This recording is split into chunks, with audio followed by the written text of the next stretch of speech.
Bonjour et bienvenue sur Village Vim. Aujourd'hui, je vais vous parler du plugin pour Revit qui s'appelle Structural Analysis Toolkit 2018. Donc, ce plugin est dédié aux versions 2018, mais vous trouverez les mêmes plugins pour les versions précédentes. Donc, ce plugin est disponible sur l'Autodesk App Store. Vous pouvez y accéder directement à partir de Revit en cliquant sur le petit panier que vous avez ici. Une fois le plugin installé, vous allez découvrir donc dans l'onglet Analyser les 1, 2, 3, 4, 5 icônes ici. Je vais illustrer ce plugin en utilisant ce fichier. Donc, il s'agit d'un centre de conférence. Vous avez ici l'affichage de type, on va dire, architecte et à droite, l'affichage de type modèle analytique. Ce plugin est dédié au calcul de structure. Il va pouvoir effectuer pour vous, par exemple, la descente de charge issue donc des dalles qui vont se reporter sur les poteaux ou des poutres sur les poteaux. Vous aurez aussi les efforts et les contraintes dans les différents éléments. Par contre, avant de faire ce calcul, il faudra procéder à l'application d'appui, qu'il soit ponctuel, linéaire ou surfacique. Voilà, ici sur les murs, vous voyez les linéaires, les surfaciques s'appliqueront plutôt sur les planchers. Mais aussi à l'application de charge sur les différents éléments que sont les dalles, les poutres, les poteaux. Donc par exemple, pour vous montrer sur cet exemple-là, je vais venir ajouter des charges d'exploitation sur tous les planchers. Je vais venir sélectionner le modèle analytique, dans le modèle analytique de la dalle et des charges, et je vais demander à isoler la catégorie. Pour venir charger, je vais venir dans l'onglet Analyser. Si vous vouliez mettre des appuis, ben c'est ce bouton-là. Si vous voulez mettre des charges, c'est ce bouton-là. Vous avez à votre disposition 6 types de charges. Donc des ponctuels centrés en un point bien précis, des ponctuels uniquement associés à des objets hébergés, comme par exemple un poteau. Des charges linéiques que l'on peut affecter à n'importe quel point de l'élément, ou alors des charges linéiques hébergées, donc appliquées sur plutôt des éléments linéiques que sont les poutres et les voiles par exemple. Et les charges surfaciques, donc avec cette icône-là, vous allez pouvoir créer un contour tel que vous le voulez. Par contre, ce contour-là, la dernière icône, charge surfacique hébergée, vous allez pouvoir l'appliquer sur un contour de dalle. Donc moi, je vais utiliser celui-là. Et vous allez remarquer ici, vous avez la possibilité d'affecter aux cas de charge souhaités. Alors, pour créer des cas de charge, je vais vous montrer où ça se situe. Donc, dans l'onglet Analyser, vous avez quelque chose qui s'appelle cas de charge. Et donc là, vous allez pouvoir créer les cas de charge que vous voulez, et ainsi que les numéros et les natures, ainsi de suite.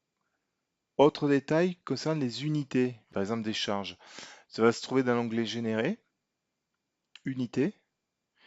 Et là, vous vous placez dans la discipline de type structure, et là, vous aurez différents types de valeurs qui vont être utilisées dans les calculs de structure, notamment tout ce qui est force, moment, poids, masse, ainsi de suite, que vous allez pouvoir modifier. Donc moi, je me suis mis en décanewton et décanewton-mètre, et pour les contraintes, en mégapascal. Donc revenons au chargement. Donc, comme je vous ai dit, je vais aller dans l'onglet Analyser, Charge, Charge surfacique. Je vais appliquer mes charges surfaciques au cas de charge d'exploitation et j'ai les trois directions de l'espace X, Y, Z, Z étant la verticale. Je vais par exemple utiliser une charge de 250 décanewtons par mètre linéaire et je vais venir l'affecter au plancher analytique.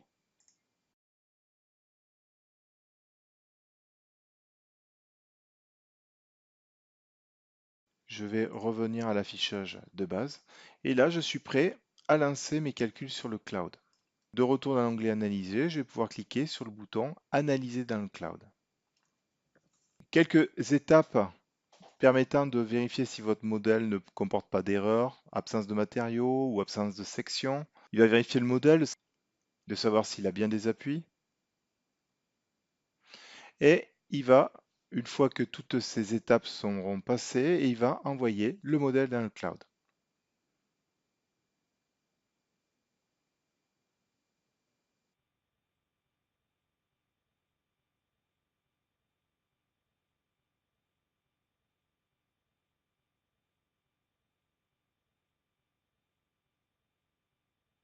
Notamment, vous disposez d'une petite icône en bas de votre écran qui ressemble à un cube de couleur. Et là, vous voyez l'avancement de votre analyse. Donc je vais attendre quelques minutes afin que l'analyse soit complète et je reprends juste après. Une fois le calcul effectué, je peux directement visualiser les résultats en cliquant sur cette icône. Il va ouvrir mon explorateur Internet préféré et sur le tableau de bord, vous affichez les différentes analyses que j'ai déjà effectuées. Donc moi, je vais ouvrir celle que je viens de faire. Et on a plusieurs choses qui se présentent à nous. De pouvoir télécharger le modèle Robot Structure Analysis, de voir les résultats, de partager ou de supprimer la simulation. Donc moi, je vais aller voir la simulation directement dans mon explorateur Internet. Donc là, j'ai une première palette d'icônes qui me permettent de sélectionner les choses, d'utiliser, de le déplacer, de faire des zooms par fenêtre, essayer de trouver un élément par son identifiant, euh, d'afficher ou pas les nœuds, d'afficher ou pas les barres, d'afficher ou pas les planchers, les appuis, les charges, ainsi que d'afficher des repères locaux,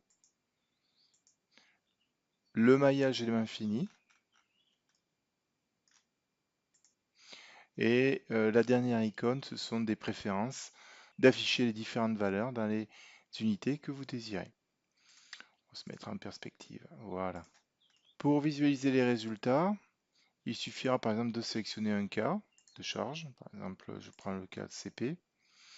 Et voici les résultats ou le cas d'exploitation. Voici les résultats donc, des descentes de charge. Alors j'ai dû avoir une erreur dans mes calculs. Notamment, vous pouvez voir les avertissements qui ont été générés ici.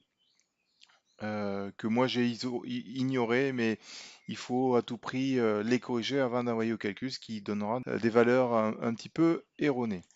Mais continuons. Vous allez pouvoir visualiser donc les réactions, que ce soit dans les trois directions, sous forme de charge, sous forme de force ou de moment. Vous allez pouvoir aussi visualiser les résultats dans les barres. Donc si je cache, voilà, si je fais ça et que je veux pas les résultats. Par exemple, les moments fléchissants dans les barres. Voilà. Ou les efforts normaux dans les barres.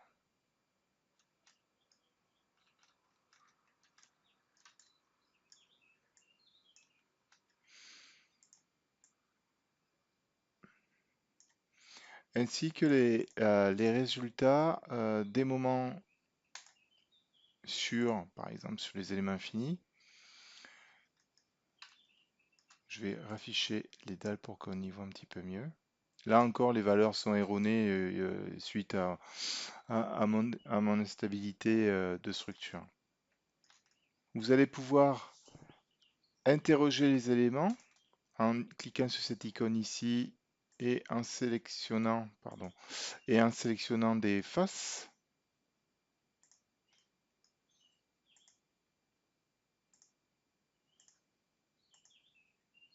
Par exemple.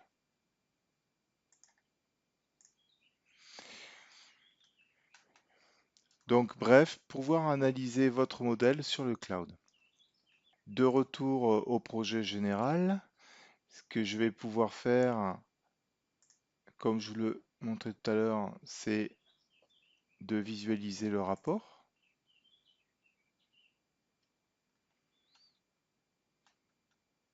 Avec toutes les données, mais surtout les résultats.